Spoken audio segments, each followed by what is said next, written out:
and I are being joined by Henry Tufnell MP for Mid and South Pembrokeshire. A very good morning to you, Henry. Good morning, Gina. Good morning, Tom. Thank you very Good much morning. for having me on today. You're welcome. Yeah, you're very welcome. We were just having a chat affair. I imagine that the 5th of July, a date that's going to be etched in your memory for a long time, feels literally only 10 days ago, and also like the longest time ago ever. Yeah, no, it's been a complete whirlwind since the election, and it's been really lots of things, 50 million things flying at once, and just trying to get through it in a sort of logical, rational manner, and not make any mistakes, and just think, keep going, basically. Yeah, and how has that first week been for you? So you found out, was it 4:30 in the morning? It was declared that you had now become the new MP for this new boundary by something like 1,800 votes between you and Stephen Crabb from the Welsh Conservatives, and I imagine it's a bit of a I've got to do the job now. Right, what do I do next? There's a picture of you with your envelope to confirm your appointment, and then imagine that your diary gets taken care for you. Yeah, I think it was a tight race, and I always thought it would be very, very tight. Stephen had done 19 years as the MP in Preseli, Pembrokeshire, and it's a new boundary change, and there was a desire for change from the people in Pembrokeshire. But I never thought that it would be, polls were predicting crazy swings, but I never really thought that would be the case, because if you're out on the doorstep regularly speaking to people, it was always going to be, I think, quite close. But it has been a complete whirlwind since then, in trying to work out what's going on and how we set up, because I never really planned post the election. I just thought we'd get to the election and see what happens, and I wasn't taking anything for granted. I wasn't counting any chickens. So it's been very much sort of the election happened, and then you're on a roller coaster.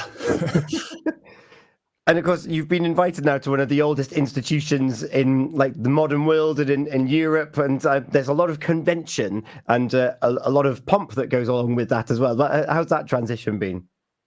Yeah, no, it's been a big transition, and the House of Commons staff have been incredibly helpful. We've had lots of induction sessions from current MPs, and the Whip's office have been helpful. I think the key is that the convention is there, and it's going to be very, very difficult for 335 new MPs to try and get to grips with, and we have a lot of new Labour MPs as well. But it shouldn't be a sort of barrier. So you shouldn't sort of be overawed by the convention. You should, it's there, and there's a method and methodology to it all. But the key is to try and be there to represent the people that have sent you there. And so you shouldn't, be overawed by it. You shouldn't be concerned or anything like that. But the procedure is there, and we just got to learn it, but not let it be a barrier. Yeah. What's the biggest thing you've learned so far in your first week? Well, the speaker's thing was quite interesting. When we had the election of the new speaker, and he had to be dragged down the stairs, and that was a very weird tradition that I hadn't really sort of known about before. Like, Tom does that to me every morning. He's like dragging me into the studio. Come on, Dee, you got to do it again. Yeah, I've seen clips of that, and they got nominated, and they have to almost need to refuse it, because it takes them away almost from being the voice of their constituency in a weird kind of way, because they're still an MP, aren't they? But now they're the neutrality in the middle. Yeah, exactly. But it was very strange to watch two MPs drag the speaker down into the thing. But it was good news. He had to do a real in the swearing in, and everyone swearing in, and that was all a very long process for him. But he was, and then he hosted us all. So he's a very lovely man, and it was very nice to meet him. And it's been good. It's been fun. Yeah, remind me actually, who's been put forward for this? Is it the same one as last time? Yeah, so Lindsay Hoyle. Yeah. Lovely. Yeah, so a bit of consistency for the House then with 335 members. It's nice to get some stability for the other members there going on as well. And one thing that has been picked up in the media is that of trains, and it came up in the community hustings, which we hosted a couple of weeks ago. What's your experience so far, and what are you going to try and do to change them?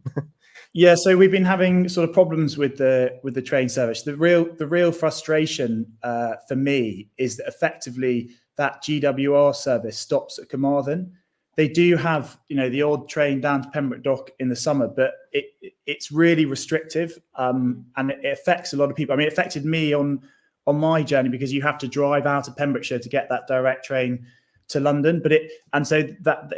This sort of post was picked up, and there was a lot of media coverage. But the key thing about it was that a lot of people in Pembrokeshire struggle to get to Swansea, Cardiff, or London, and we need to have that direct service to Pembrokeshire. So I've been in contact with Great Western Railway, been in contact with the county council, and I think the key thing that we're looking at the moment is about a sub 4 hour train from Haverfordwest, a direct service. So that's something that's not devolved to Welsh government. So there's trying to think about how we can make that happen, because it would be a huge transformation on local economic growth within the county, which is really needed. Yeah. So that's one problem that you've picked up. Gina, we're going to be joined by Dave Golding of Patch after 8 o'clock. And the stark reality is that as much as there for a lot of people, there's renewed hope for another lot of people. There's kind of like, oh no, here's what's coming up next. But the reality for people on the floor, Gina, people in this constituency, is that summertime is coming. It's going to be quite difficult. Gina, what do you think of that? Well, I was going to say, with families, and obviously when the children in school, they have breakfast clubs and they've got their lunch, and then they come home for a dinner in the evening. Their main meal sometimes is in the school. And when you've got children at home, they want to eat all day. They sort of want 2 breakfasts and a snack and maybe a couple of lunches. And it's constantly eating throughout the day. And I know that Dave's going to be coming in from Patch because they've got a provision over the summer for snack bags, which are going to help the children here in Pembrokeshire. So, Henry, what's your message to those that might be looking at this new government and thinking, well, and I'm reliant on handouts over summer because the school's not there? What's your message to those families? Poverty is a real issue, and child poverty in particular is a real issue, particularly in Pembrokeshire. I think there was nearly a quarter of children in Pembrokeshire who were living in poverty last year, but more nationally as well, it's a real issue. There's 4.3 million children growing up in poverty, and that's 9 children in an average class size of 30. So it's really something that we as a government need to address. It's very good to see that in Wales that all primary school children will get free school meals by the end of September 24, and that rollout is going well. So that's a positive message about what Labour can do in power. But clearly this is a real issue, and particularly in Pembrokeshire, and it's something that was discussed a lot on the campaign trail and around how we can improve the local economy, whether that's around new jobs or whatever that may be. But the fact of the matter is that it's not acceptable. We shouldn't be having those high levels of child poverty, and it's one of a top priority for me in particular, given the stats in Pembrokeshire, and also speaking to people on the doorstep and hearing those stories every single day about the cost of living crisis. Yeah. And thank you for that. And you've heard these stories of people on the doorstep. You've been elected now, but by majority vote for Mid South Pembrokeshire. But that also means that you're going to be representing people that didn't vote for you. What's your message to those of your supporters and those that aren't necessarily your supporters over this next government term? Yeah, one of the key parts of the campaign was listening and trying to build that coalition, and it was particularly people, outside people who don't normally vote Labour, and so, the Prime Minister, Keir Starmer, has been very clear that this is a government that will work for everyone, even if you didn't vote Labour. And that's the message that's been sent out by the National Party. But, for me personally, there are lots of people who I've spoken to and been in contact with since the election. And I think the key thing is just to have that dialogue. I'm here to listen. I'm here to be your representative, regardless of whether you voted for me or not.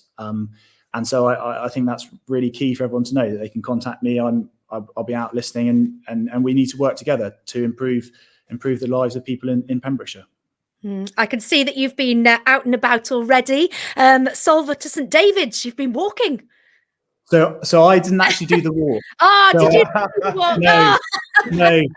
That was a bit, but I basically came at the end because I was very, very keen to support those who'd done it, because of the impact of prostate cancer on so many in Pembrokeshire, and also some friends as well, and locally, and Labour friends as well. So that I wanted to be there to support, but I didn't do the walk. There you go. But A man after my own heart. It is a lovely walk, and I've done it many times before, because I live just outside St David's. So that Solwood to St David's walk is particularly beautiful, especially when you get to sort of Porthclais. So I'd recommend it to anyone who hasn't done it. I was going to say, it's a walk worth doing. You have done your fair share for charity. You've been gunged for children in need at Haverfordwest County. You have put yourself in the firing line of other bits and pieces for charity. So I'll give you that one. You are an elected representative for the people of Mid and South Pembrokeshire. You mentioned there that you're here to listen and to work with your constituents.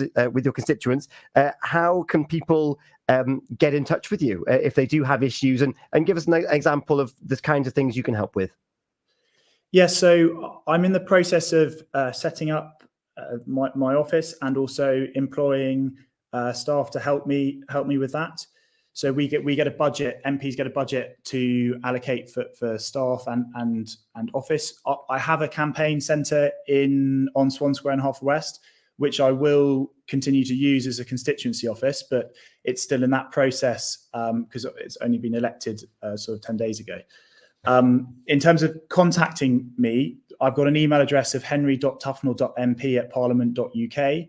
And so if you send me any issues or any concerns that you may have, and I'll be able to contact you. I would ask for patience, though, in the short term, but while I sort of try and get these processes underway in terms of the office and staff and everything. But I'm hoping that come August, when we have recess, because we're sitting for the next these 2 weeks for, we've got the King's speech coming up, and so after that we'll be able to really hit the ground running. But please send me emails. I'll be able to deal with but it's just going to take a bit of time in the initial stages. Amazing. Gina, any other questions from you? No, Henry, I'm sure we're going to see you out and about across Pembrokeshire in the coming months, and I look forward to meeting you in person. We'll have a coffee together then. Yeah, that sounds lovely. That sounds lovely. And thanks very much for having me on it. You guys do real great work, and we had a good time at the hustings, and maybe I can get gunged again as well. You never know. Oh, there you go. You said it now. I'm writing it down. Henry Tufnell, MP for Mid and South Pembrokeshire, our elected representative, going to be there representing us over this term of the next government. Thank you so much for joining us here on the Gina and Tom Breakfast Show with Folly Farm on Pure West Radio. Enjoy the remainder of this convention, of this period of time now before the King's speech and into that recess, and looking forward to hitting the ground running fully in September. But don't shy away from contacting him in the meantime, is the big message. You're here, you're in Pembrokeshire, between London and Pembrokeshire, to support us in anything that we need. Thank you very much, Tom. Thank you, Gina. Thank you. We'll take a moment. We mentioned just now, Dave Golding from Patch is going to be joining us after 8 o'clock, and we've got Unscramble, Traffic and Travel Link taxis all on the way here this morning on Pure West Radio. The Breakfast Show on Pure West.